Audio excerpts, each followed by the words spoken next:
हम करेंगे calculation of work done by the graph, by the graph. अच्छा, graph की प्रॉब्लम हो रही है आप लोगों को कि ग्राफ के थ्रू हम डेटा कैसे निकालें, तो थोड़ा उसको समझने की कोशिश करते हैं हम लोग। ठीक है, हमारा ऑब्जेक्टिव क्या है, calculation of work done by the graph. जो भी ग्राफिकल प्रॉब्लम दी होंगी उनका हम क्या निकालेंगे, वर्क डन निकालने की हम लोग कोशिश करते हैं। तो हेडिंग डाल लीजिए आप लोग, calculation of work done, calculation of work done by graph. समझ में आ रहा है ग्राफ का मतलब क्या है, मतलब जो भी ग्राफिकल प्रॉब्लम है उसके थ्रू हमको क्या निकालना है, वर्क डन निकालना है, वर्क डन निकालना है। ठीक है, तो मान लीजिए जैसे फोर्स है और फोर्स और डिस्प्लेसमेंट, फोर्स और डिस्प्लेसमेंट के बीच में आपका कर्व दिया हुआ है, कोई भी कर्व दिया हुआ है।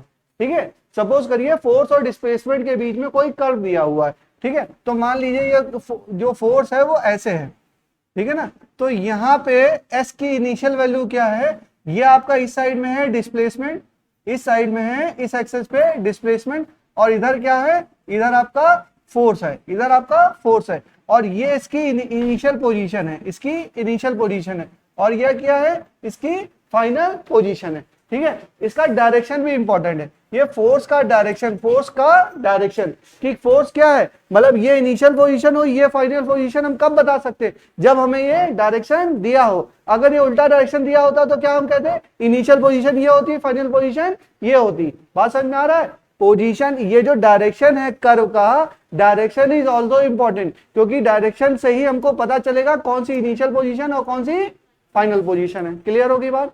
ठीक है, अगर हम निकालते हैं वर्क डन, तो वर्क डन का मैंने आपको फॉर्मूला पढ़ाया, क्या पढ़ाया था, F dot D S, F dot D S, direct formula आपको पढ़ाया था, या इसको पढ़ाया था W बराबर F dot S, force into displacement, force into displacement. उसके बाद मैंने कहा कि अगर फोर्स हमारा कांस्टेंट नहीं है, अगर फोर्स कांस्टेंट नहीं है तो हम क्या करें, एक स्मॉल दूरी के लिए हम मान लेते हैं ds डिस्टेंस के लिए फोर्स को हम कांस्टेंट मान लेते हैं। तो मान लीजिए कि ये बहुत ही छोटी सी हमने से इसमें से स्ट्रिप काटी, इसमें से एक स्ट्रिप छोटी सी काटी, और इसका डिस्टेंस कितनी है, टोटल है ds, और यहाँ पे क्या हो गया, ये इतनी दूरी के लिए मैं मान ले रहा हूं कि फोर्स जो हमारा है वो कांस्टेंट है, फोर्स हमारा कांस्टेंट है। तो हमने माना था कि dw बराबर F dot D S, F dot D S, यहाँ पे एस है, यहाँ पे डी एस है, डी एस मतलब स्मॉल डिस्प्लेसमेंट,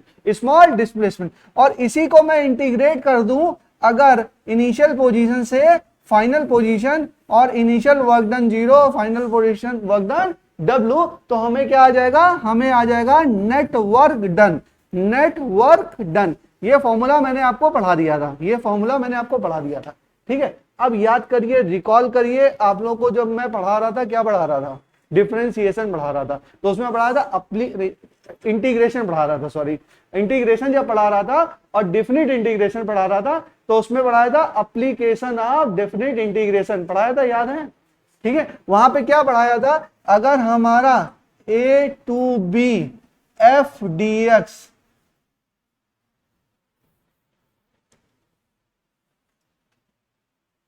एरिया बराबर a to b fx dx, मतलब ये क्या होगा, fx फंक्शन का अगर हम a से b में इंटीग्रेट कर ले तो वो क्या देगा, वो हमारा एरिया देगा, वो हमारा एरिया देगा। तो यहां पे हम क्या कर रहे हैं, f और ds का क्या कर रहे हैं, f और ds का si से sf तक क्या कर रहे हैं, इंटीग्रेट कर रहे हैं। इसका इंटीग्रेट करेंगे तो इसका रिजल्ट क्या आएगा, वॉल्यूम आएगा, एरिया आएगा, क्या आएगा, एरिया आएगा। If we do the integration of this then we will get the area under the curve f, under the curve f। यहां पे क्या है, fx एरिया का क्या है, हमारा टोटल एरिया। देखिए इसको हम कह सकते हैं ये x है, ये हमारा f है, और मान लो कोई भी फंक्शन है जो a से लेकर b तक हमारा वेरी कर रहा है, b से लेकर b तक हमारा वेरी कर रहा है। तो ये जो इंटीग्रेशन का फॉर्म, ये जो इंटीग्रेशन हम करेंगे वो कौन सा एरिया देगा,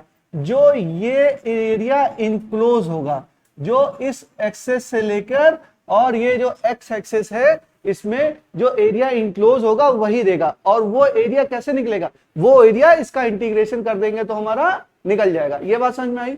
तो एफ डॉट डी एस कर देंगे और इसका इंटीग्रेशन कर देंगे तो हमारे पास कौन सा एरिया आएगा, हमारे पास इस टोटल का एरिया आ जाएगा। क्या आ जाएगा, टोटल का एरिया, देखो ये वैल्यू आ जाएगी।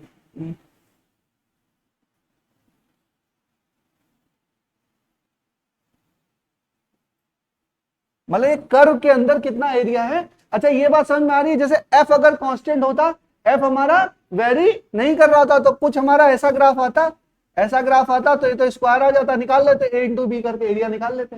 बट जहां पे फोर्स हमारा वेरिएबल है, जहां पे फोर्स हमारा वेरिएबल है, वहां हम क्या करें, वहां हमारे पास एक ही ऑप्शन है, हमको क्या करना पड़ेगा, इंटीग्रेट करना पड़ेगा। क्या करना पड़ेगा, इंटीग्रेट करना पड़ेगा। अगर फोर्स कांस्टेंट होता, फोर्स कांस्टेंट का मतलब क्या, एक्स चेंज हो रहा है लेकिन फोर्स चेंज नहीं हो रहा, ये बात समझ में आती है।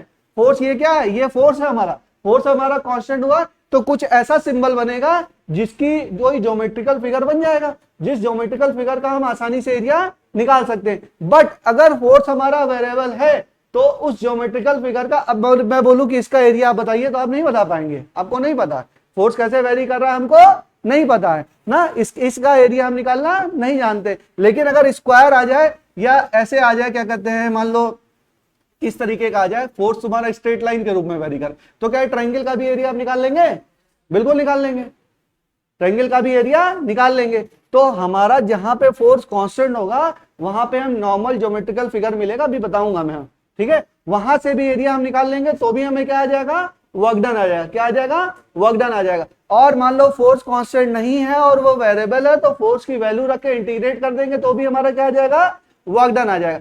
सिंपल आपको फॉर्मूला याद रखना है कि work done equal to integration initial position से final position F dot D H, इतना याद रख दिए। फोर्स कांस्टेंट हो जाएगा तो फोर्स को हम बाहर निकाल लेंगे। इतना बात समझ में आ रहा है। फोर्स अगर वेरिएबल नहीं है इसके रिस्पेक्ट में तो उसको हम बाहर निकाल लेंगे, इसको हम क्या करेंगे, इंटीग्रेट कर देंगे। अभी मैं कराऊंगा दोनों तरीके से सवाल, आपको समझ में आ जाएगा कि क्या तरीका है, ठीक है। और अगर वेरिएबल होगा तो फोर्स को रखेंगे और वेरिएबल होगा तो वेरिएबल का इंटीग्रेट करेंगे। इंटीग्रेशन मैंने पढ़ा रखा, आपको इंटीग्रेट कर लेंगे, वही 2-4 फॉर्मूले रखने, ज्यादा नहीं लगता है, ठीक है। 2-4 फॉर्मूला पता है तो हो जाएगा। इतनी कहानी समझ में आई, ठीक है।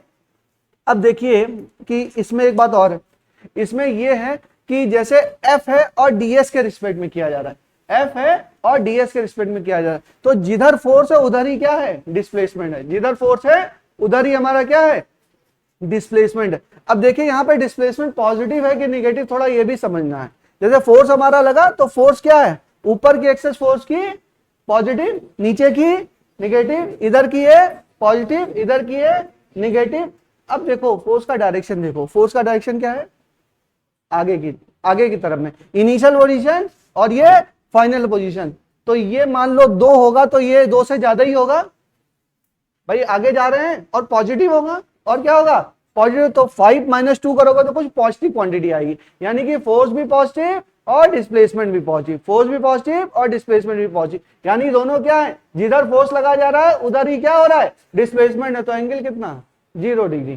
कितना एंगल, 0 डिग्री। अच्छा अगर मैं इसकी डायरेक्शन पलट दूं, अगर इसकी डायरेक्शन पलट दूं तो ये क्या हो जाएगा, इनिशियल पोजीशन, और ये क्या हो जाएगा, फाइनल पोजीशन, ठीक है। ये इनिशियल पोजीशन और ये फाइनल पोजीशन।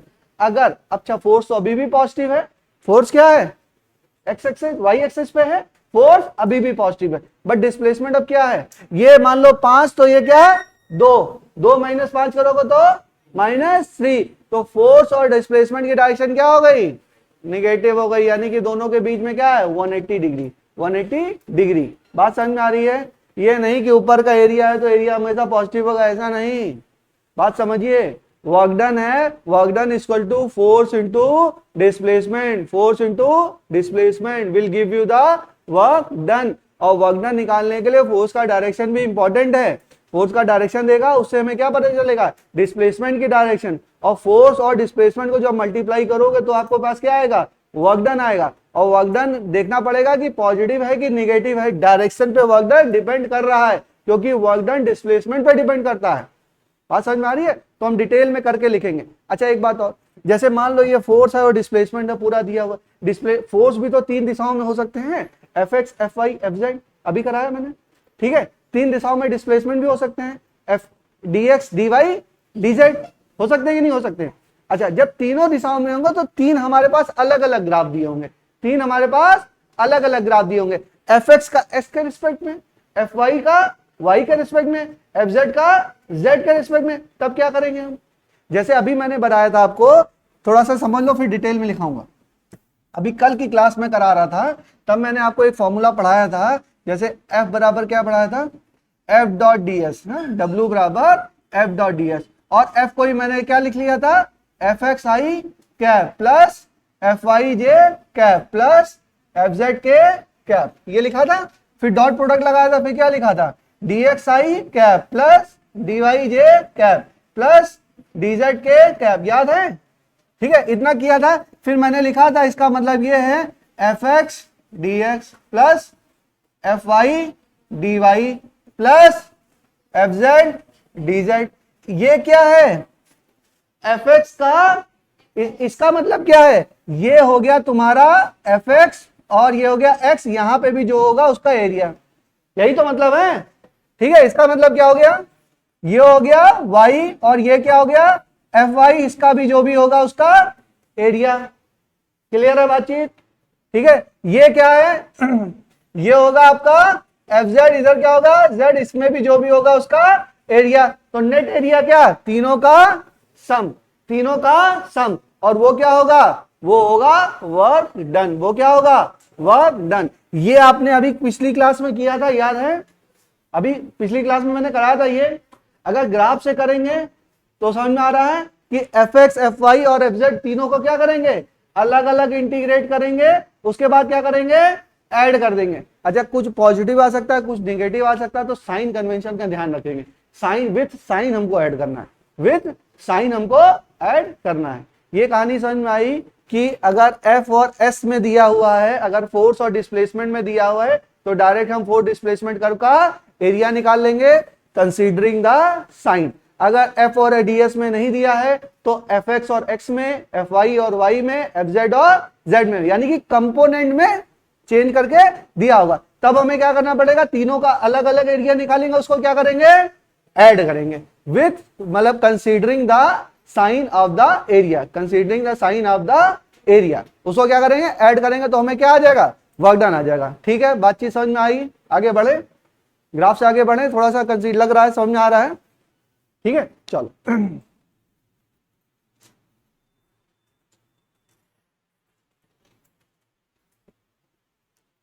देखिए, इसमें लिखिए, इसमें लिखिए एक बार, नोट करना है कुछ, क्या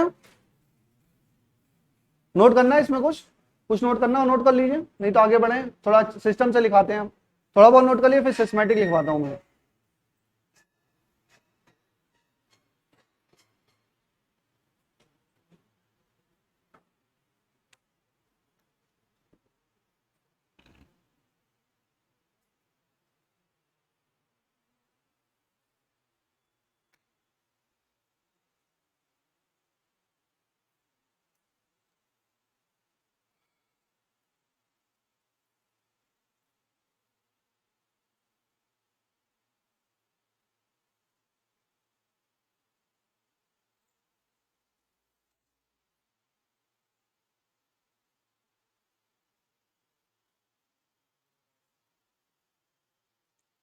देखिए, जब आपका डीएस और एफ, इन दोनों के बीच में एंगल जो होगा वो अगर 0 डिग्री है या 180 डिग्री है, तभी हमारा एफ डॉट डीएस करके काम हो सकता है।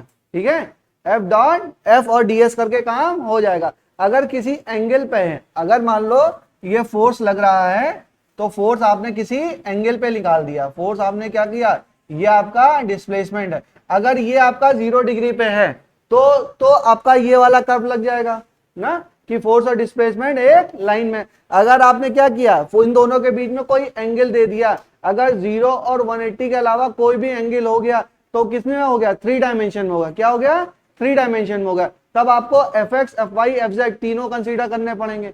ये मोशन इन ए प्लेन दिख रहा है ना, ये अगर इधर लगाएंगे तो फोर्स क्या हो जाएगा, फोर्स का 2 कंपोनेंट होगा, 3 कंपोनेंट भी हो सकता है। ठीक है, मोशन इन ए प्लेन, अगर इसका 3 कंपोनेंट हो तो वो हम जनरल कंसीडर करेंगे, जनरल कंसीडर करेंगे। भाई जैसे इधर लगा दिया, अगर केवल इधर लगा रहा है तो एक ही में हमारा क्या हो रहा है, एक ही में डिस्प्लेसमेंट हो रहा है। तो अगर फोर्स और डिस्प्लेसमेंट का डायरेक्शन क्या है, अगर 0 डिग्री है या 180 डिग्री है, तब तो हमारा एक से ग्राफ से ग्राफ चल जाएगा। इसके अलावा कुछ भी है तो हमें क्या करना पड़ेगा, तीनों एफ एक्स जो भी दिया होगा, F X X, F Y Y और एफ जेड जेड, तीनों का कंपोनेंट निकालना पड़ेगा और तीनों से हमें को क्या करना पड़ेगा, एरिया निकालना पड़ेगा। इतनी बात समझ में आई। अब सिस्टेमेटिक तरीके से लिख लीजिए, मिटा दूं इसको, यानी कि W बराबर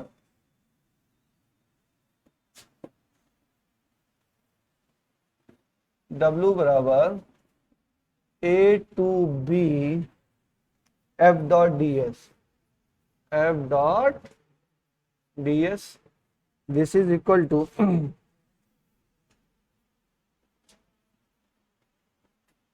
work done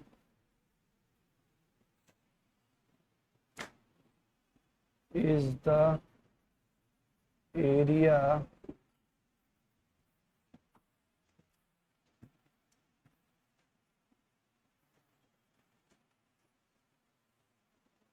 under work done is the area under 4 displacement curve. Work done is the area under force displacement curve. Force displacement curve. This is equal to F ds cos theta. A to B. A is the initial position. B is the final position.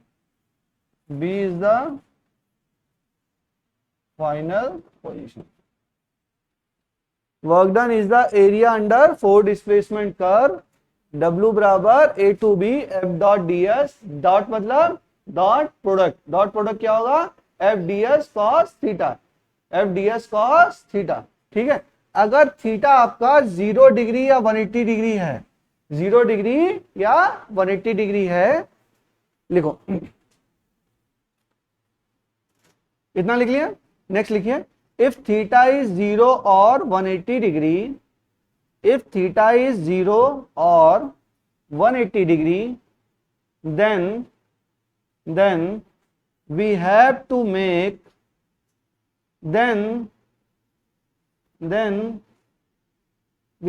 मत लिखिए, then लिखिए, if theta is 0 or 180 degree, then we have to plot the graph of f and ds.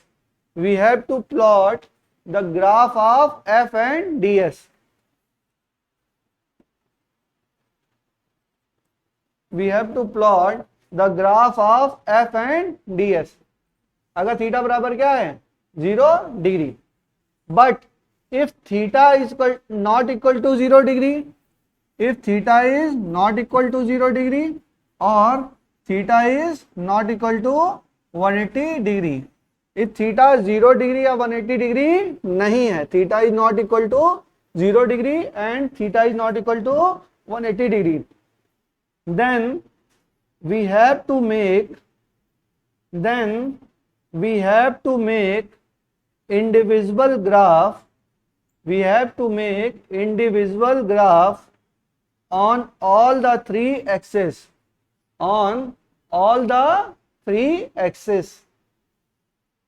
but if theta is not equal to 0 or theta is not equal to 180 degree, then we have to make indivisible graph on all 3 axes. Bracket में लिख लो, fx versus x, fy versus y, fz versus z।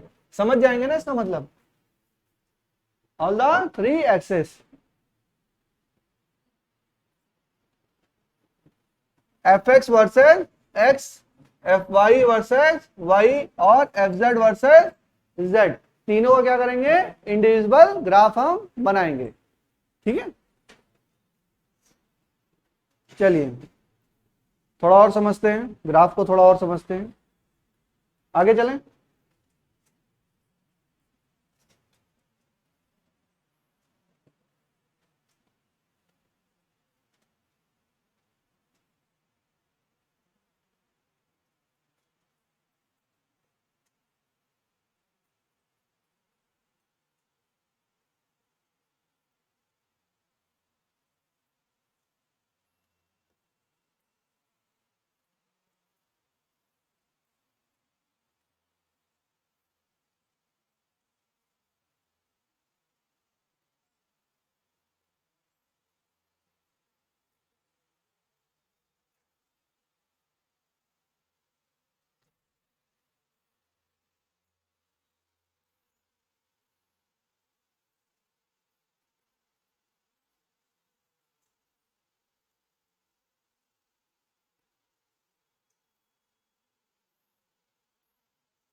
चलिए चर्चा करते हैं थोड़ी सी।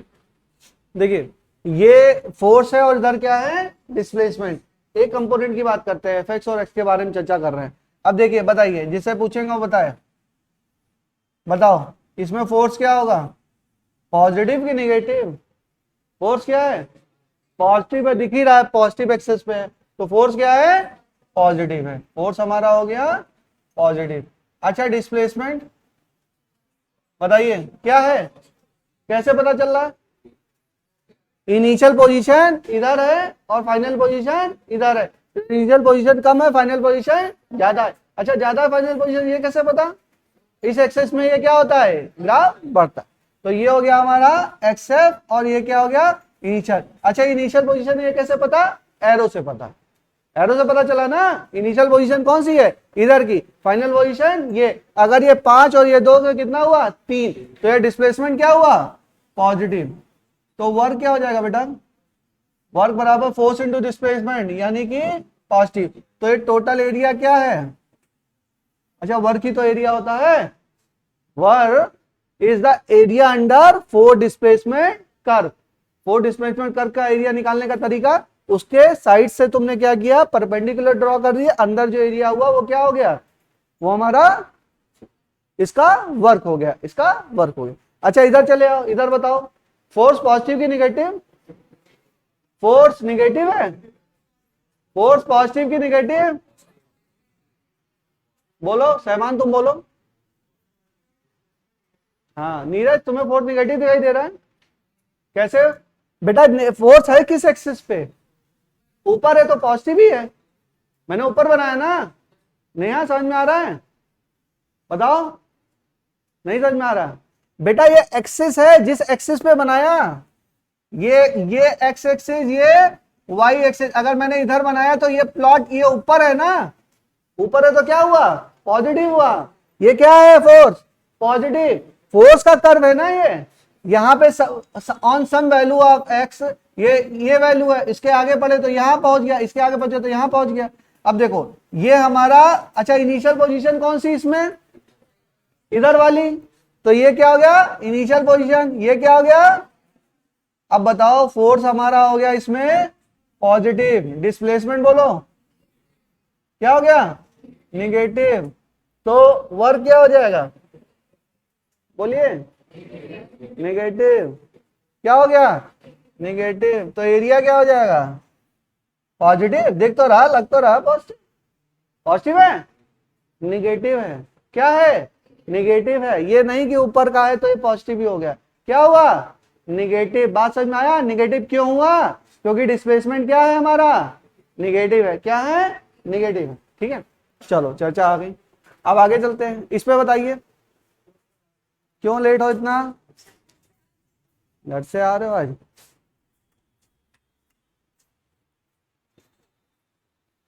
चलिए work के बारे में चर्चा करते हैं। वर्क बताइए क्या है इसमें, निगेटिव है। वर्क क्या है हमारा, निगेटिव। इतना समझ में आया, ठीक है। वर्क है निगेटिव तो एरिया भी निगेटिव ही है, क्योंकि वर्क और एरिया क्या है, बराबर ही तो है। चलिए इसमें बताइए, इस एक्सिस की डायरेक्शन नहीं दी मैंने, डायरेक्शन मान लो एक इधर, मान लो एक, बोलो। अच्छा आप कैसे निकालें, इस पर तो परपेंडिकुलर ड्रॉ करेंगे तो नीचे आ जाएगा। किधर ड्रॉ करें परपेंडिकुलर, एक्स एक्सिस पे ड्रॉ करना है, तो ये नीचे है ऑलरेडी। कौन सा क्वाड्रेंट में है, ये फोर्थ क्वाड्रेंट में। यहाँ पे फोर्स क्या है, निगेटिव है, कैसे पता चला? हाँ कुछ लग तो रहा है, लग रहा है कि है, होगा, बताओ भाई, इतना पता है ना, फोर्स क्या होगा, नेगेटिव। अच्छा सर ने तो बताया था यहाँ से एक्स एक्सिस पे डाले, तो डालेंगे तो एक्स एक्सिस मिल ही नहीं रही है, किधर डालने, फिर ऊपर करना पड़ेगा ना। समझ में आया? यहां से एक्स एक्सिस पे क्या किया हमने, परपेंडिकुलर ड्रॉ किया। यहां से करेंगे तो नीचे आएगा, यहां से करेंगे तो ऊपर है, कंफ्यूजन मत करना। डिस्प्लेसमेंट बताइए, पॉजिटिव, कैसे, एरो से पता चला। ये हमारा हो गया इनिशियल पोजीशन और ये हो गया हमारा फाइनल पोजीशन। तो डिस्प्लेसमेंट क्या हो गया बेटा, डिस्प्लेसमेंट हो गया पॉजिटिव। तो वर्क डन क्या हो गया, निगेटिव और पॉजिटिव मल्टीप्लाई हुआ तो क्या हुआ, निगेटिव के पॉजिटिव, निगेटिव। तो वर्क डन क्या हो गया, निगेटिव हुआ। वर्क डन क्या हुआ, निगेटिव हुआ। अच्छा इधर चले आओ, आओ बताओ, बताओ फोर्स क्या है, डिस्प्लेसमेंट क्या है, वर्क डन क्या हुआ, कौन बोला नेगेटिव? पॉजिटिव। वर्क डन भाई, नेगेटिव नेगेटिव मिलेंगे तो क्या होगा? पॉजिटिव। फोर्स हुआ नेगेटिव, डिस्प्लेसमेंट हुआ नेगेटिव, वर्क डन क्या हुआ? पॉजिटिव। देखो कहानी वही है, फोर्स इनटू डिस्प्लेसमेंट, लेकिन थोड़ी कंपटीशन में कहानी चेंज हो जाती है। ये सब, ये एनालिसिस आपको आनी चाहिए। आ रहा समझ में? कोई कोई इसमें ऐसा है कि कोई अलग चीज बता रहा हूं? वही चीजें हैं, ठीक है। Force into displacement, force into displacement, वहां पॉजिटिव, यहां निगेटिव, यहां निगेटिव, यहां पॉजिटिव, ठीक है। चलो, ये हो गया आपका फोर्स और ये हो गया आपका डिस्प्लेसमेंट। नेक्स्ट बना लिया तो आगे चलो, बनाइए ढंग से।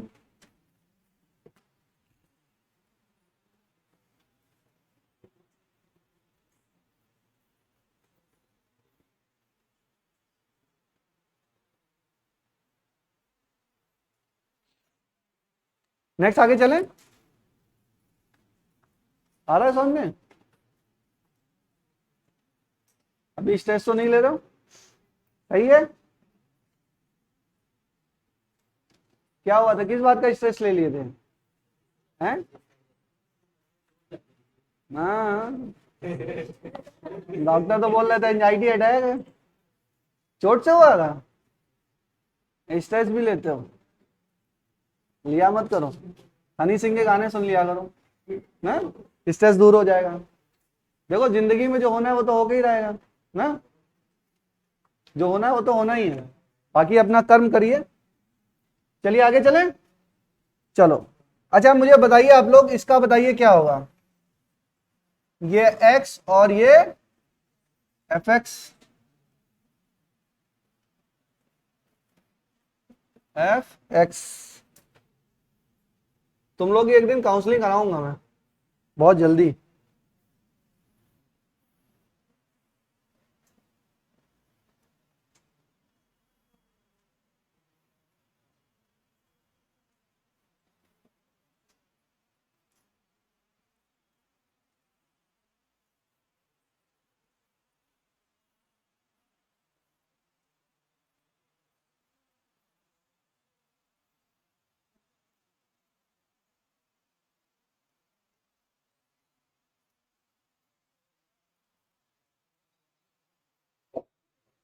चलिए, अगर थीटा आपका 0 डिग्री और 180 डिग्री नहीं है, अगर थीटा आपका क्या है, 0 डिग्री नहीं है और थीटा बराबर नॉट 180 डिग्री, तो हमें क्या करना पड़ेगा? तीनों का सॉल्व करना पड़ेगा। F X X, F Y Y, अच्छा वाई कर दें इसको, वाई तो है, और एफ जेड और जेड, ठीक है। बताइए पॉजिटिव निगेटिव एरिया बताइए जरा सा, ये एरिया क्या होगा? पॉजिटिव होगा। ये एरिया बताओ,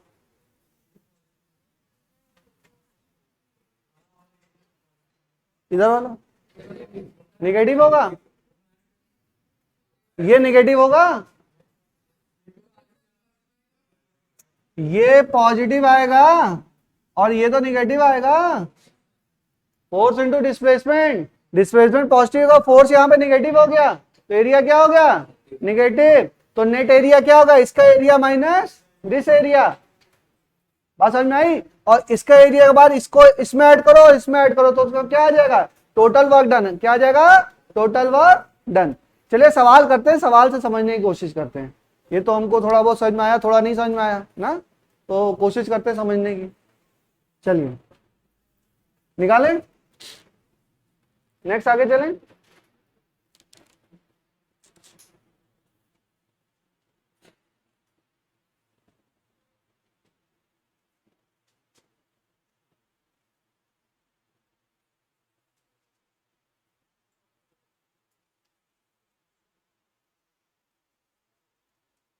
हमारे इंडिया में एक्चुअली मेंटल हेल्थ के बारे में बिल्कुल चर्चा नहीं होती ना, उसमें दिक्कत बहुत है। बताइए। हाँ बेटा बताओ। अच्छा,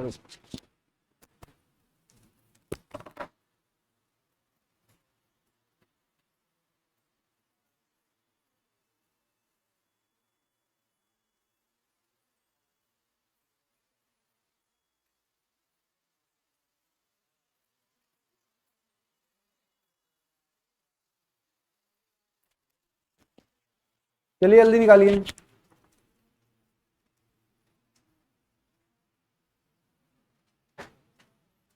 क्वेश्चन लिखिए, find the work done by the given force. Find the work done by the given force.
Find the work done by the given force, निकालिए।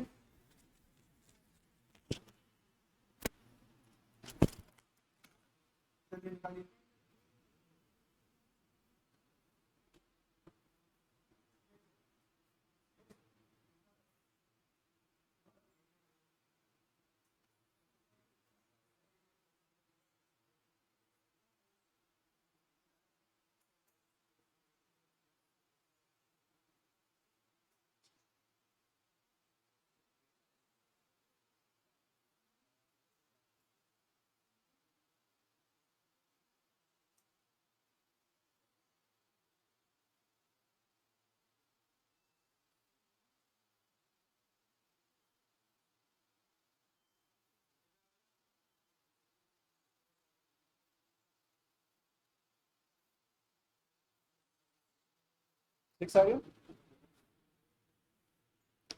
वैसे भी आप लॉजिकली करेंगे तो हो ही जाएगा सवाल। कितना आ गया? 6 आ गया विष्णु? नहीं आया? करो, उसमें कुछ नहीं है। ट्रायंगल का area half base into height. Rectangle का तो पता ही है, लेंथ इंटू ब्रेड्थ। ट्रेपेजाइड का एरिया हाँ पैरेलल लेंथ और into perpendicular distance between the parallel length.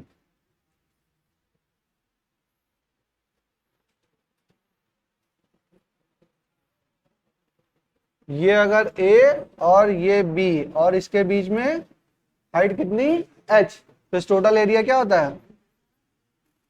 Half A plus B into h। इसको क्या बोलते हैं? ट्रेपेजाइड। ट्रेपेजाइड या ट्रेपेजाइड कुछ होता है ना। अभी इसका रोल नहीं लगेगा, इसको मत लगाओ। जो छोटे मोटे फॉर्मूले आते हैं उसी से हमारा हो जाएगा। देखो समझ में क्या आया कि एरिया, ये तुम्हारा फोर्स का कर्व हो गया ना, फोर्स का कर्व, इसका टोटल एरिया क्या देगा? वर्क डन देगा। तो हमारा ऑब्जेक्टिव क्या है? Work done equal to F dot D X, F dot D X. और हमने देखा कि इस कर्व के अंदर हम का एरिया निकालने, तो हमें क्या निकल जाएगा? वर्क डन निकल जाएगा हमारा। तो हमें क्या निकालना है? ये टोटल एरिया निकालना है, ये टोटल एरिया निकालना है। तो इसको दो पार्ट में बांट लेते हैं, पहले इसको कर लेते हैं। बताओ, तो ये डिस्टेंस कितनी हो गई? 2, और ये कितनी? 3, और ये क्या है? एक रेक्टेंगल है तो 3 इंटू 2 प्लस ये कितना हो गया? ये हो गया 4 माइनस 2, 2, और ये हाइट कितनी है? 3। तो ये एक ट्राइंगल हो गया 1/2, 3 इंटू 2 प्लस ये भी क्या है? एक ट्राइंगल है। ये क्या है? ट्राइंगल। तो इसकी हाइट कितनी है? -3, और ये कितना है? 2। तो हो गया आपका 1/2 -3 इंटू 2। तो ये और ये क्या हो गया? कैंसिल हो गया। कितना आंसर आ गया? 6। किसमें? Newton joule. Work done equal to 6 joule. ध्यान से समझ लीजिए, ग्राफ का सवाल बिल्कुल भी टफ नहीं होता है, बस हल्की से एनालिसिस चाहिए आपको। विक्रम बताओ, नहीं चला? नहीं समझ में आया? बेटा देखो वैसे भी ये क्या है, -3 करके कर लो, चाहे नीचे वाला क्या हो गया फोर्स, मतलब फोर्स क्या है यहाँ पे निगेटिव है, और डिस्प्लेसमेंट क्या है हमारा पॉजिटिव है, डिस्प्लेसमेंट हमारा पॉजिटिव है, और फोर्स क्या है हमारा निगेटिव है। तो क्या हो जाएगा, ये एरिया कितना हो जाएगा, निगेटिव हो जाएगा। तो ये एरिया को क्या करेंगे, इसमें से माइनस कर देंगे, तो ये 6 और ये और ये क्या हो जाएगा, कैंसिल हो जाएगा। तो 3 × 2 कितना आ जाएगा, 6 जूल। ठीक है, बात समझ में आई।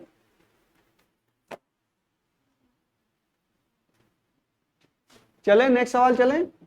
हमें क्या करना है, फोर्स और डिस्प्लेसमेंट कर्व का ग्राफ का एरिया निकालना है। अच्छा, हो सकता है कहीं पर फोर्स और इसका ग्राफ ना दे रखा हो, इक्वेशन दे रखा हो। ऐसा भी हो सकता है कि फोर्स और डिस्प्लेसमेंट की क्या दे रखी है, इक्वेशन दे रखी है। तब आपको ग्राफ प्लॉट करना पड़ेगा, तब आपको क्या करना पड़ेगा, ग्राफ प्लॉट करना पड़ेगा। दूसरा तरीका, फोर्स की इक्वेशन को यहां पे रख दीजिए और क्या करिए, लिमिट लगा के इंटीग्रेट कर दीजिए। दोनों तरीके मैं बताऊंगा आपको, ठीक है ना, अभी आगे सवाल करेंगे दोनों तरीके। बात समझ में आ रहा है। अगर ग्राफ दिया हुआ है ऑलरेडी तो हम क्या करें, उसका एरिया निकाल लें। ये तो सिंपल तरीका है ना। अगर इसकी इक्वेशन इसकी थोड़ी भयानक सी हो जाएगी, इक्वेशन ना, फोर्स की इक्वेशन है कुछ अलग से हो जाएगी। तो तरीका वो भी है, अगर इक्वेशन हमें पता है और लिमिट हमें पता है, लिमिट हमें पता है, तो लिमिट रख के इक्वेशन रख के हम इंटीग्रेट कर दें तो उससे भी क्या आ जाएगा, वर्क डन आ जाएगा। और अगर हमारे ग्राफ दिया हुआ है तो हम क्या करें, डायरेक्टली उसका एरिया निकाले, वर्क डन आ गया।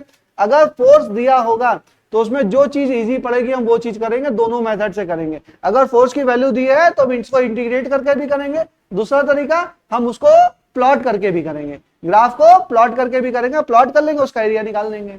ठीक है, दिया हुआ तब तो कोई बात ही नहीं है, बहुत अच्छी बात है। चलो एक सवाल और करते हैं। देखो, find the work done by the given force, find the work done by the given force. ये हो गया x, ये हो गया fx,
अच्छा समझ में आया। इसमें क्या करना है, आपको तीनों दिशाओं में अलग अलग वर्क डन निकालने हैं।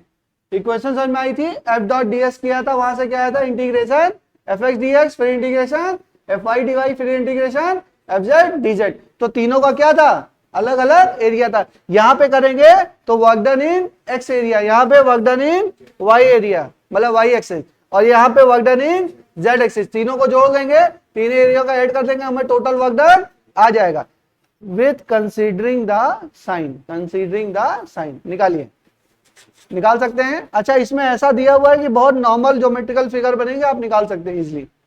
करेंगे, करिए।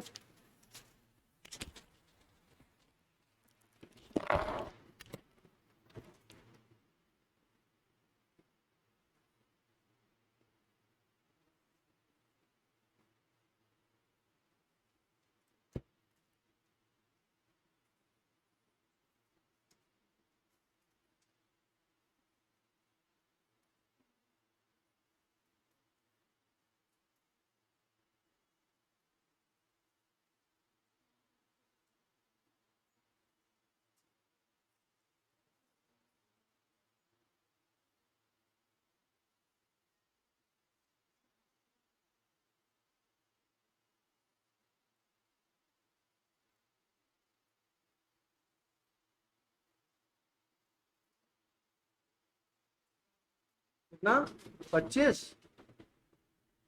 हल्का सा मिस्टेक कर दियो, 24 आ रहा है।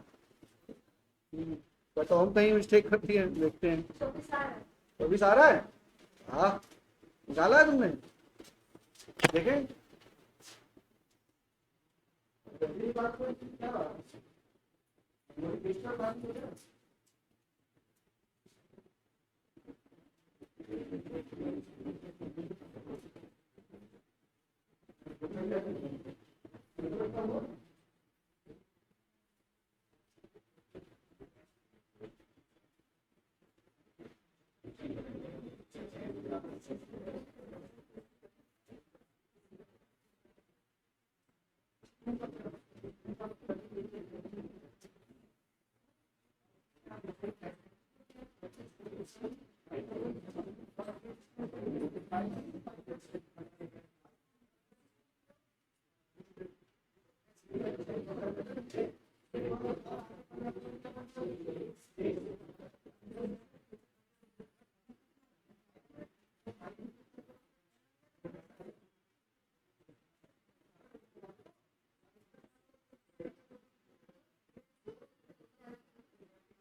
चलिए आप लोग देख लीजिए, हो सकता है थोड़ा बहुत कंफ्यूजन। कितना आया साइमा?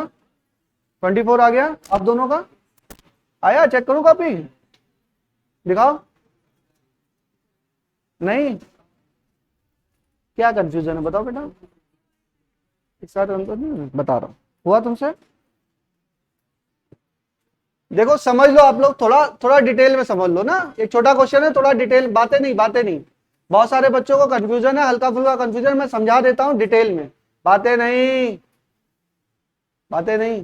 ठीक है, अब समझ लो, उसको उठाते हैं, बहुत ध्यान से समझते हैं। देखो ये हो गया x और ये हो गया fx। ग्राफ का मतलब सबको समझ में आता है ना, जैसे जैसे x वेरी कर रहा है वैसे वैसे fx हमारा वेरी कर रहा है, ये कहानी सबको समझ में आती है। ये हमारा वेरिएबल है, जैसे y बराबर एक्स स्क्वायर का हमको ग्राफ प्लॉट करना है, तो हम क्या करेंगे, मैं आपको बता चुका हूं, बहुत बार बता चुका हूं। x बराबर 0 पर y बराबर 0, x बराबर 1 पुट किया तो y बराबर 1 का स्क्वायर कितना हो गया 1, x बराबर 2 रखा तो y बराबर क्या 2 का स्क्वायर कितना हो गया 4, और x बराबर 3 रखा तो y बराबर क्या 3 का स्क्वायर कितना हो गया 9। तो चलो तुमको नहीं पता कि इसका ग्राफ कैसे है, इसका पता ही नहीं तुमको ग्राफ कैसे है, तो हम कैसे, बेसिक क्या है, व्हाट इज द बेसिक, हमको पता ही नहीं कि इसका ग्राफ, भाई किसी ने कह दिया ऐसा होगा, किसी ने कह दिया ऐसा होगा, किसी ने कह दिया ऐसा, किसी ने कह दिया ऐसा, किसी ने कह दिया ऐसा है, कोई कह रहा है ऐसा है।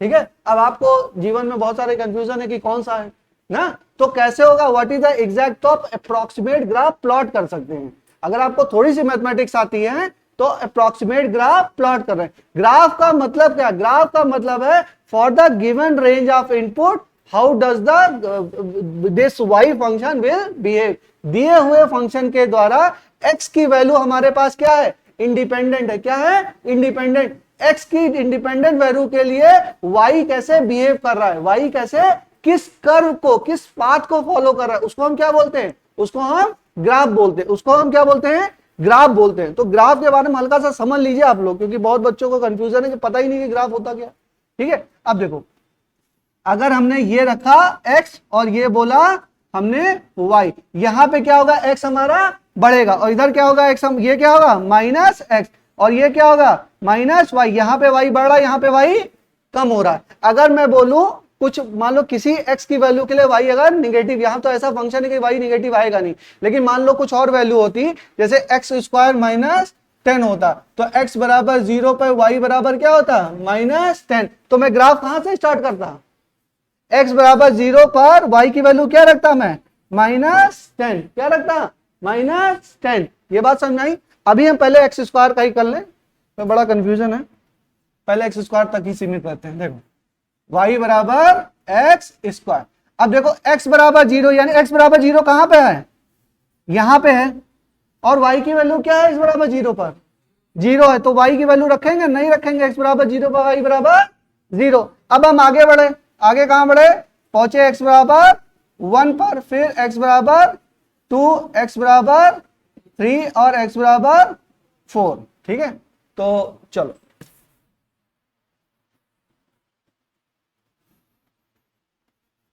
अब x बराबर 1 पे y बराबर 1, x बराबर 2 पर y बराबर 4, x बराबर 3 पर y बराबर 9, x बराबर 4 पर y बराबर 16। अब देखो x बराबर 1 पे ये हो गया 1, जो x बराबर 1 पे y की वैल्यू 1, तो हम यहां पे एक डॉट बना लेते हैं, एक डॉट बना लिया। ठीक, उसके y बराबर x बराबर 2 पे y की वैल्यू क्या है 4, तो कुछ यहां पे होगी, x बराबर 3 पर y बराबर 9, कुछ वैल्यू यहां पे होगी, मतलब ये 9 है।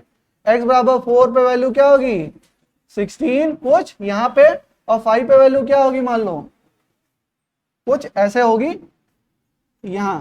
तो इन सारे लाइनों को हम जोड़ते हुए जाएंगे तो हमें क्या मिल जाएगा, इस तरह का नहीं, थोड़ा सा और कर्व मिलेगा।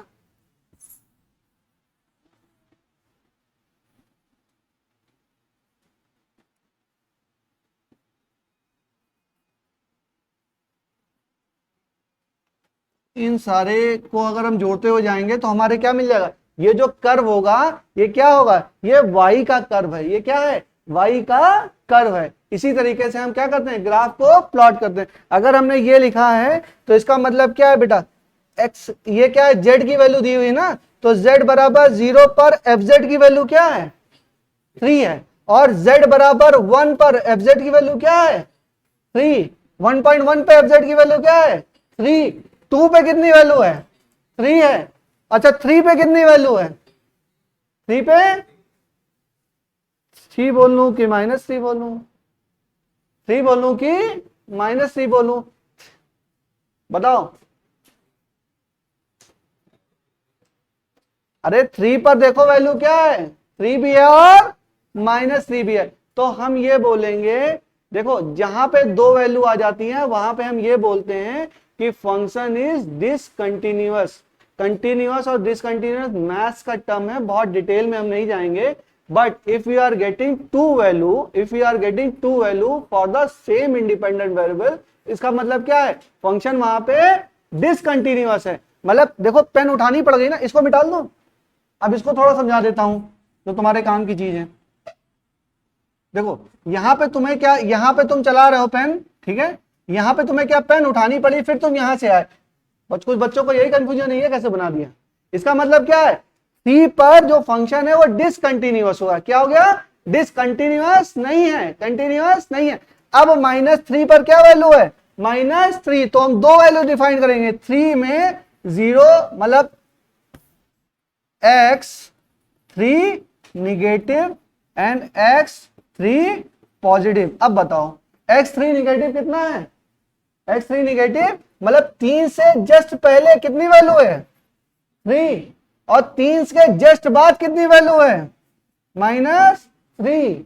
अब हमें क्या है दो चीजें डिफाइन करेंगी भाई, 3 पे आने के जस्ट पहले ग्राफ कहां पे था पॉजिटिव, उसकी वैल्यू क्या थी पॉजिटिव, और अब जैसे 3 से जरा सा आगे बढ़ा तो क्या वैल्यू हो गई उसकी निगेटिव, ठीक है। तो इसको क्या बोलते हैं डिसकंटिन्यूअस फंक्शन, क्या बोलते हैं डिसकंटिन्यूअस फंक्शन। बहुत डिटेल में हमको नहीं पढ़ना है, बहुत डिटेल में हमको नहीं पढ़ना है, लेकिन हमको ग्राफ तो समझ में आना चाहिए। ग्राफ ही नहीं समझ में आ रही है सर, इधर था ऐसा हो गया कैसा हो गया ना, तो बात समझ में आई कि 3 तक तो हम जैसे बढ़े तो ये वाला जो अब कौन सा कर्व है, कर्व हमारा ये है, तो इसके एरिया क्या देगा आपका वर्क डन देगा, क्या देगा वर्क डन देगा। अब उसके बाद ग्राफ हो गया आपका क्या नीचे आ गया, तो नीचे आ गया ऊपर, उससे हमसे मतलब नहीं, हमको क्या चाहिए हमारा ऑब्जेक्टिव क्या है एरिया, हमारा ऑब्जेक्टिव है एरिया। वो कंटिन्यूअस है डिसकंटिन्यूअस है क्या है कि उस नहीं, हमसे मतलब नहीं है। अब ये आ गया तो ये समझ में आया आपको कि ये कोई डिसकंटिन्यूअस फंक्शन रहा होगा, तो उसकी वैल्यू हमारी इधर आ गई। अब एरिया कैसे निकालें, अब एरिया कुछ बच्चे कंफ्यूज है, अब नीचे कहां से एरिया निकालने, नहीं नीचे नहीं, कहां इधर आपको जेड एक्सेस पे ही जाना है, कहां जाना है जेड एक्स, मतलब ये एरिया कितना जेड एक्सेस के साथ, अब ये एरिया क्या कितना आपका क्या जेड एक्सेस के साथ कितना एरिया ये इनक्लोज कर रहा है, कितना एरिया ये इनक्लोज कर रहा है, अगर और वो टोटल एरिया क्या हो जाएगा, टोटल एरिया आपका वर्क डन दे देगा। कितनी कहानी समझ में आई, ये तो जेड एक्सिस की बात होगी।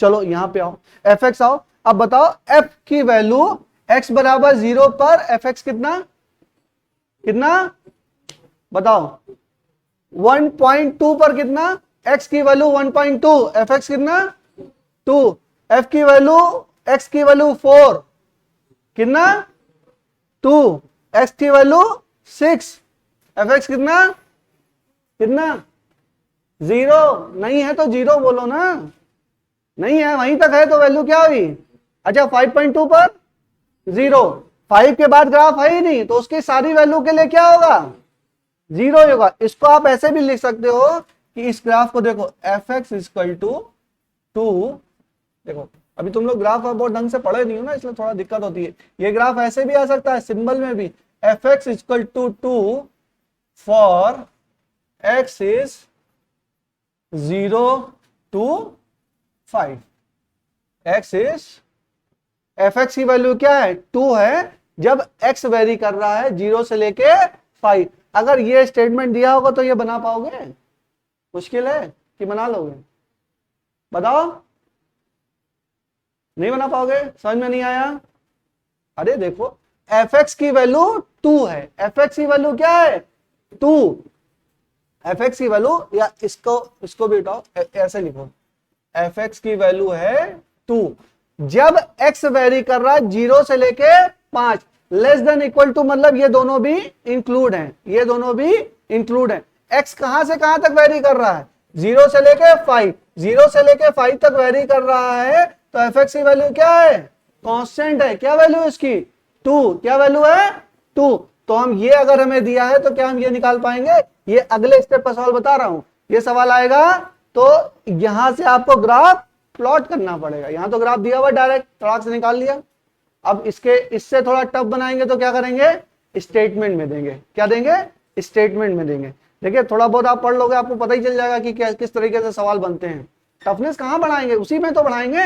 अच्छा अब इसका देखो, इसका भी लिख रहा हूं, आप सुनिए, समझने की कोशिश करिए। एफ वाई इक्वल टू, देखो इसको कैसे लिखा जाता है, एफ वाई की value 2 when x is varying from 0 to 3 and value 1 when x is varying from, देखो ये इक्वल टू हो गया 3 to 5। अब बताओ, अब समझ में आया नहीं, एफ वाई की वैल्यू क्या है, 2 है जब x वेरी कर रहा है 0 से 3, और इसकी वैल्यू अब 3 से 5 वेरी कर रहा है तो इसकी वैल्यू क्या है, 1 है। तो 1 पे क्या हो गया, ये डिसकंटिन्यूस हो गया। 1 पे क्या हो गया, ये डिसकंटिन्यूस में हो गया। तो मैं बोलूं कि ये 0 प्लस पे क्या है, ये 3, ये x, ये y की वैल्यू 3, नेगेटिव पे क्या है 2, और y की वैल्यू 3 पॉजिटिव पे क्या है 1। देखो इसीलिए मैंने लिखा है यहां पे लेस देन और इक्वल टू, लेस देन और इक्वल टू। अगर इक्वल टू है तो वैल्यू क्या है हमारी, 2 है। थोड़ा ज्यादा टफ हो गया, चलो इक्वल टू छोड़ो। इतना समझ में आया कि इसकी वैल्यू अगर 0 से 3 के बीच में है तो कितना है, 2 है, और जब हमारा 3 से 5 है तो क्या वैल्यू है, 1 है। क्या वैल्यू है, 1 है। तो अगर स्टेटमेंट के रूप में भी दिया जाए तो ग्राफ बनाने का ट्राई कर सकते हो, कर सकते हो कि नहीं, आ सकता है सवाल ना, आ सकता है, कोई उसमें वो दो राय नहीं है कि नहीं आ सकता। ठीक है, तो थोड़ा थोड़ा ग्राफ का आइडिया लगा। चलो तीसरे वाले पे आए, ये वाला समझा दिया मैंने। अच्छा अब इसमें देखो, इसमें देखिए अब एफ वाई और वाई के बीच में ग्राफ दिया हुआ है, एफ वाई और वाई के बीच में ग्राफ दिया। जब हमारा एक्स वेरी कर रहा है 0 से लेकर 3 पे, तो इसकी वैल्यू क्या है बेटा, 2। कितनी वैल्यू है, 2। और अब 3 से 5 है तो वैल्यू कितनी है, 1। तो एरिया कितना इंक्लोज किया, एरिया इसने ये टोटल ये एरिया इंक्लोज किया, टोटल ये एरिया इंक्लोज किया ना। इस कर्व ने कितना एरिया इंक्लोज किया, इतना ही एरिया इंक्लोज किया। ठीक है, अब इसको निकालने का तरीका 2 पार्ट में। भाई इसको डायरेक्ट, ये तो रेक्टेंगल फिगर आपको पता ही नहीं है, ये ज्योमेट्री आपको पता है। मैंने आपसे बोला कि भाई इसका एरिया निकालो, चलो निकाल लोगे, डायरेक्ट नहीं निकाल पाओगे। क्या करोगे, इसको 2 पार्ट में चेंज कर दो, एक रेक्टेंगल ये हो गया और ये एक रेक्टेंगल ये हो गया। तो इसको क्या करोगे, दोनों को, जो एक रेक्टेंगल ये हो गया, एक रेक्टेंगल ये हो गया, दोनों का एरिया ऐड कर देंगे तो क्या आ जाएगा, नेट एरिया आ जाएगा। फिर तीनों के एरिया को ऐड कर दोगे, क्या आ जाएगा आपका, टोटल एरिया आ जाएगा। वही क्या होगा, वर्क डन होगा, वही आपका वर्क डन होगा। ठीक है, तो चलिए निकालते हैं। चलिए ठीक है, थोड़ा बहुत समझ में आया, बताइए डब्ल्यू एक्स, बताइए डब्ल्यू एक्स क्या होगा, बताओ। इसका एरिया कितना, ये रेक्टेंगल बनाना, ये रेक्टेंगल की एक एज कितनी हो गई है, ये हो गई 5, और ये कितना हो गया, 2। एक ये रेक्टेंगल हो गया ना, और रेक्टेंगल का एरिया कितना हो गया, 5 इंटू 2 बराबर 10। चलो डब्ल्यू वाई बताओ, ये कितना हो गया, बताओ। ये हो गया 3 और ये हो गया 2, अरे इधर क्या 2, और इधर बताओ ये कितना, 2 और 1 कितना हो जाएगा, 3 इंटू 2 प्लस 2 इंटू 1 कितना हो गया, 6 2 8। ठीक है, डब्ल्यू वाई बताइए, ये कितना कितना ये हो गया, ये हो गया 3 और ये हो गया 3, तो 3 इंटू 3 प्लस ये आपका क्या हो गया, एक ट्रायंगल हो गया। ट्रायंगल का एरिया कितना, 1/2। हाइट कितनी इसकी, -3, और बेस कितना 2, कितना हो गया 9 - 3 कितना हो गया 6। तो टोटल क्या हो जाएगा, this plus this plus this, 8 + 6 14 + 10 कितना 24, ये क्या हो गया, नेट एरिया। नेट एरिया मतलब नेटवर्क डन, नेटवर्क डन। ठीक है, क्लियर है कहानी। चलिए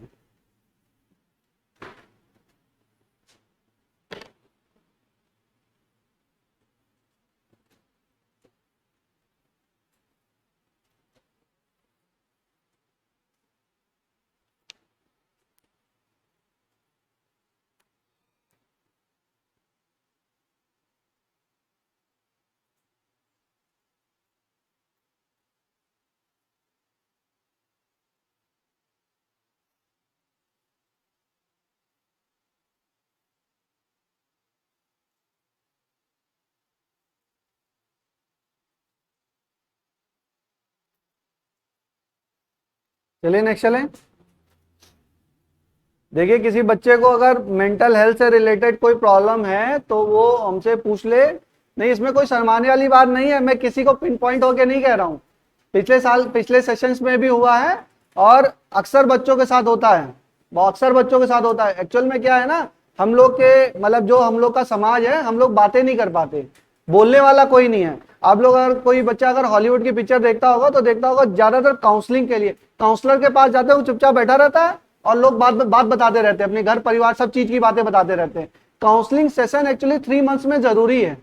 मतलब जो फॉरेन कंट्रीज है ना उनमें जो, या अब मेरे इंडिया में भी, जैसे आप बड़े उसमें काम करेंगे, मल्टीनेशनल कंपनीज में काम करेंगे, तो एक साइकाइट्रिस्ट आपको क्या करेगा, हर 3 महीने पे आपकी एनालिसिस करेगा, हर थ्री मंथ्स पे आपकी एनालिसिस करेगा, आपका मेंटल लेवल जानेगा कि क्या आपका थॉट चल रहा है, क्या प्रोसेस है, क्या स्ट्रेस लेवल है आपका, वो सारी चीजें क्या करेगा, एनालिसिस करेगा और एचआर में रिपोर्ट भी भेजेगा कि एम्प्लॉय काम करने लायक है कि नहीं है। ठीक है, तो वो क्या है, वो आपकी एनालिसिस करें। होना क्या चाहिए कि हमें अपनी बातें किसी को बता देनी चाहिए, जो हमें मतलब दुख तकलीफ परेशानी या वट एवर यू फील, वो क्या है, किसी से बातें कर लो, दिमाग हल्का हो जाएगा।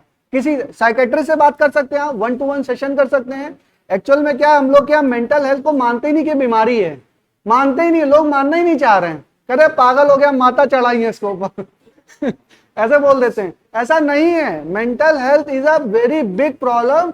हर 3 में से 2 आदमी से सफर कर रहे due to various reason, not just the student community. आपका इंटरप्रेन्योर हो गया, बिजनेसमैन हो गया, पर्सनल लाइफ में हो गया, बहुत सारे लोग क्या है, मेंटल हेल्थ से जूझ रहे हैं।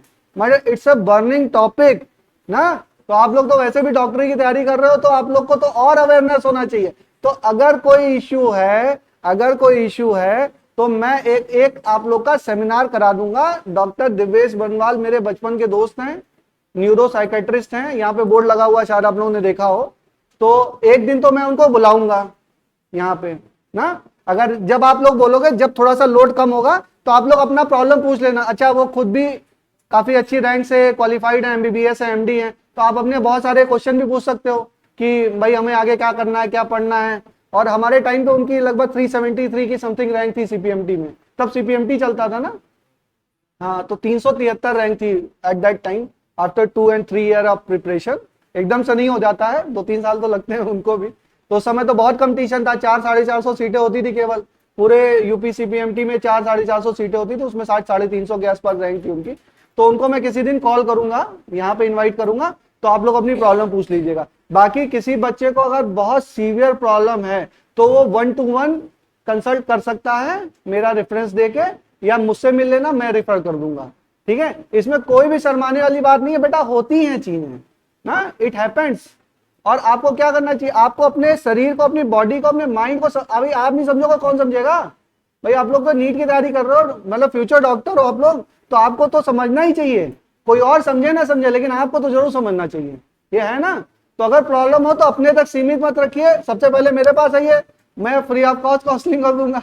ठीक है, उसके बाद तो भाई फिर जो होगा देखा जाएगा, कोई बात ही नहीं है। तो मैक्सिमम चीजें तो मैं बता दूंगा, बाकी डॉक्टर तो कुछ मेडिकल टर्म भी बताएंगे, ऐसा करो ऐसा करो या वट एवर, मैं नहीं, मुझे नहीं पता क्या है। तो वो सारी चीजें हैं, अपने तक सीमित मत रखिएगा, बस ये मैं कह रहा हूं। चलिए नेक्स्ट चले। चलिए, अ फोर्स ऑफ एफ, हर चीज का सोल्यूशन है जिंदगी में, केवल किस चीज का नहीं है, बताओ, आपकी सोच का ना। सोच अच्छी है तो सब कुछ हो सकता है, सोच खराब है तो कोई कुछ नहीं कर सकता। क्या कांचा, a force of F, a force of F 0.5x plus 10, 0.5x plus 10, 0.5x plus 10 constant है कि वेरिएबल? वेरिएबल है। दो तरीके हुए इसको सॉल्व करने के। क्या हुआ? एक इंटीग्रेट कर दें और एक क्या हुआ? ग्राफ प्लॉट कर लें। कर सकते हैं? चलो क्वेश्चन पूरा लिखो। A force of F act on a particle here calculate the work done by the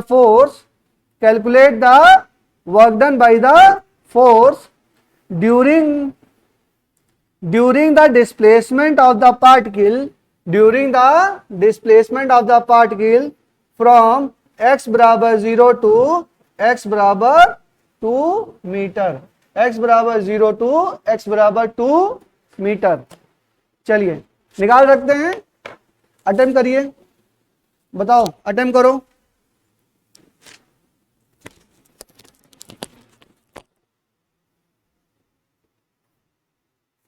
करना कैसे है?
हो गया, कितना आया? 21 आया। ग्राफ बनाया बेटा आपने?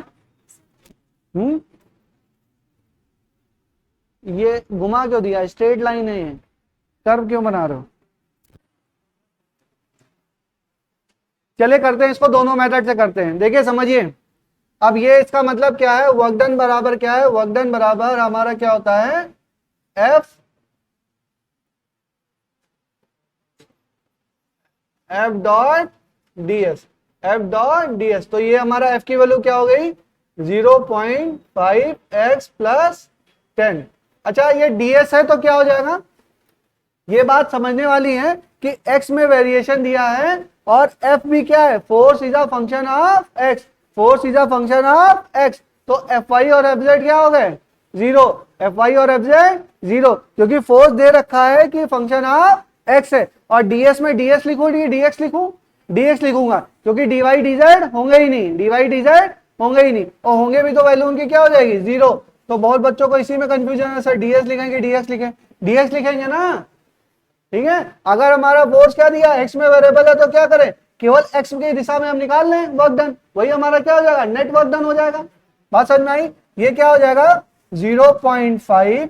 इसका इंटीग्रेशन करेंगे तो क्या आ जाएगा? इसका इंटीग्रेशन आ जाएगा x square upon 4 plus 10x, और ये कहां से? 0 से लेके 2, 0 से लेके 2।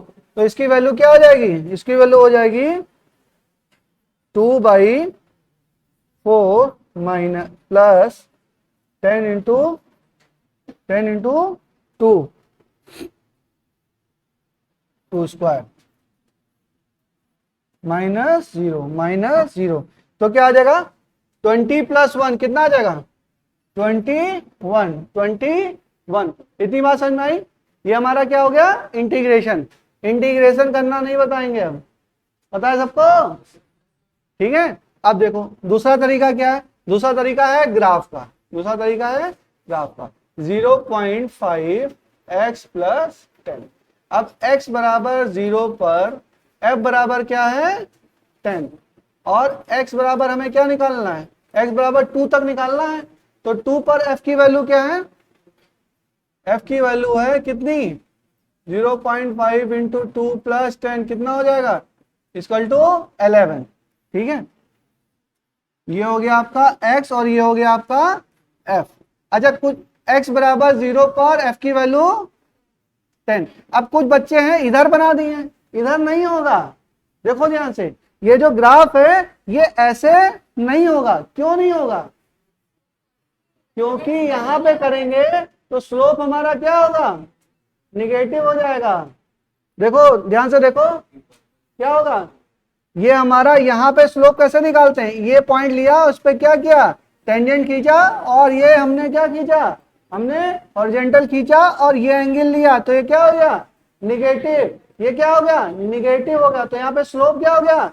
निगेटिव हो गया। तो स्लोप निगेटिव नहीं है, स्लोप क्या है? पॉजिटिव है। तो ये ग्राफ नहीं होगा, ये ग्राफ नहीं होगा। तब कैसा होगा? स्लोप हमारा पॉजिटिव है। स्लोप हमारा क्या है? ये हमारी 10 वैल्यू, और यहाँ पे अगर हम कह दें ये अगर 2 है तो ये क्या हो जाएगा? यहाँ पे हो जाएगा 11। 2 पे वैल्यू क्या है? 11। 2 पे वैल्यू क्या है? 11। और ये कर्व होगा कि स्ट्रेट लाइन होगा? y बराबर mx plus C is a straight line. अगर मैं बोलता एक्स स्क्वायर प्लस 10 तो एक क्या होता? तब ये कर्व होता। और जब ये कर्व होता तो इससे सॉल्व ही नहीं होता, तब ये ग्राफ से सॉल्व नहीं होता। तब हमारा क्या तरीका है? इंटीग्रेशन ही तरीका है। आज समझ में आ रहा है?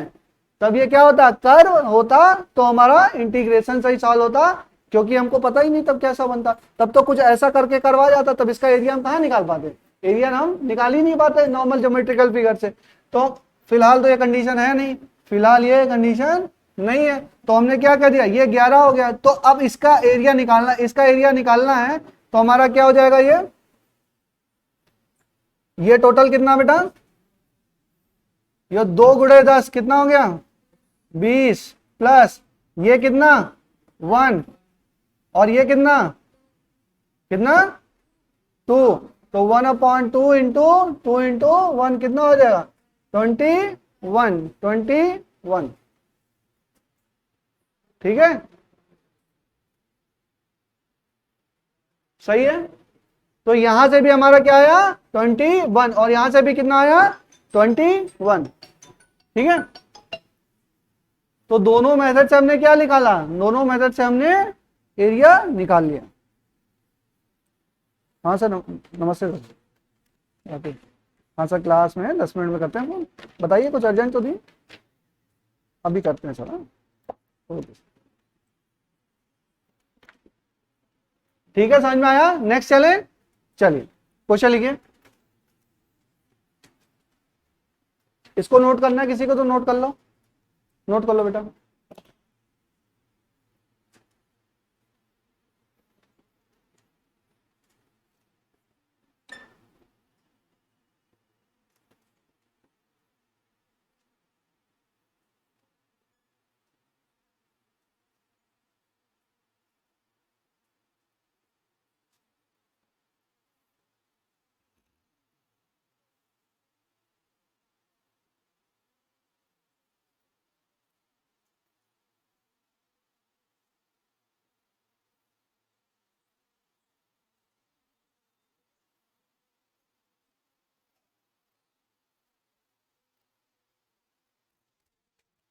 हो गया, नोट हो गया, नोट करो बेटा।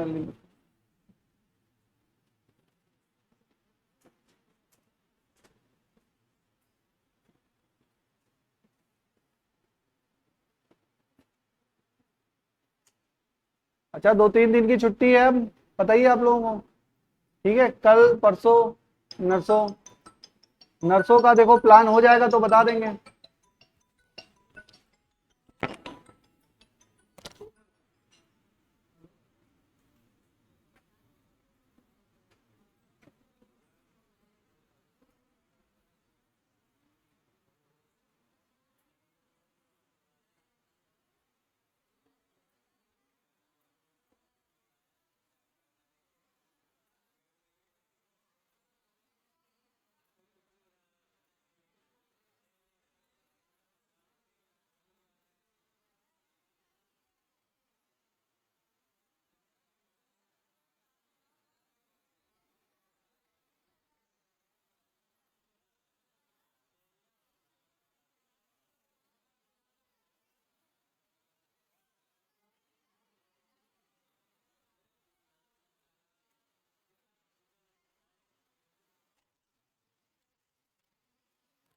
अच्छा, वापस आ जाइएगा क्योंकि फ्राइडे सैटरडे संडे तीनों दिन क्लास होगी।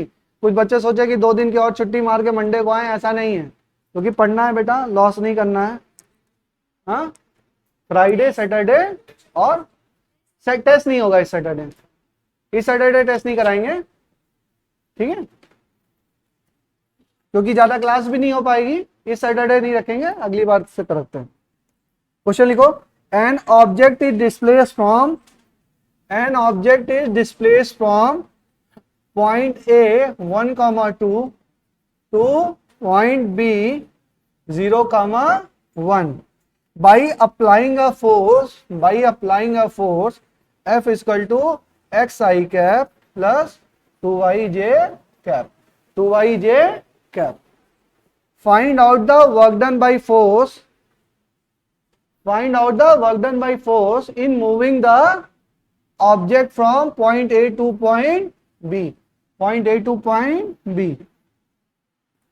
ये तुम्हारा पॉइंट है, मान लो 1, 2 और बी पॉइंट है क्या 0, 1। इस पे फोर्स लग रहा है एफ, क्या लग रहा है X I cap plus 2yj cap, 2yj cap. Force क्या है, वेरिएबल है, फोर्स वेरिएबल है, बिल्कुल। कितनी दिशाओं में, 2 दिशाओं में। फॉर्मूला याद है, लिमिट रख लेंगे, करिए।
आंसर कितना 3.5।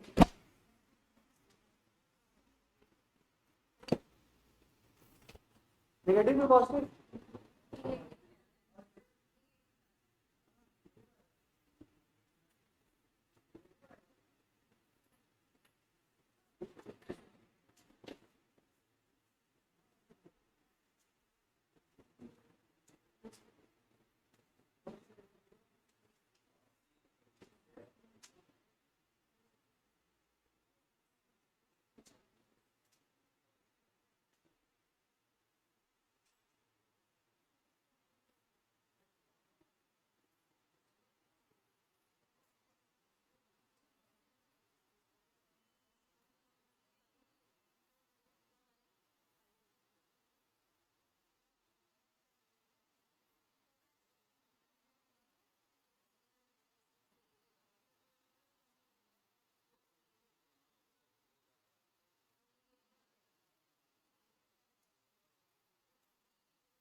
7.2 7/2।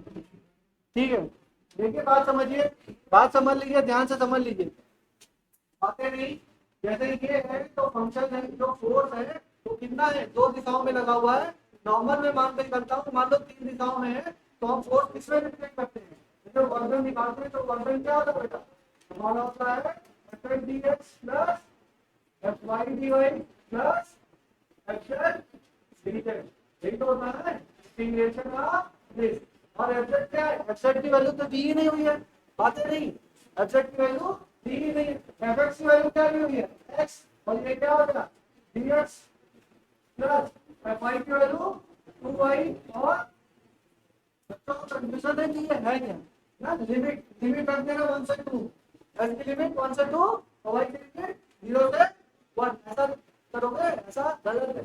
ये पर पॉइंट है, पॉइंट के ना प्लेन कैसे डिफाइन करते हैं, x1 गामा y1, और ये क्या हो गया x2 गामा y2। तो x कहां से वैरी कर रहा है, x कर रहा है 1 से लेके 0। अच्छा, direction is also important, direction is also important. तो 0 से 1 कर रहा है कि 1 से 0 कर रहा है, 1 से 0। ये बोला 1, ये बोला 0, और y की लिमिट क्या है, y यहाँ पे क्या है 2, वहीं पे वहां पे क्या है 1, तो 2 से लेके 1। इसको सॉल्व करेंगे -7/2 ऐसा आ जाएगा। ठीक है, चलिए ग्राफ तो नहीं हो गया, ग्राफ प्लॉट ही नहीं हो पाएगा।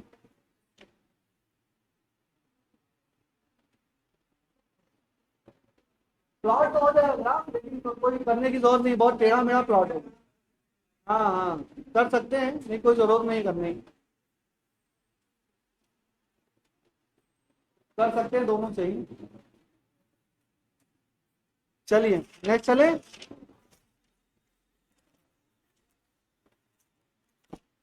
चलिए नेक्स्ट हेडिंग डालिए, work done by the spring force, work done by the spring force.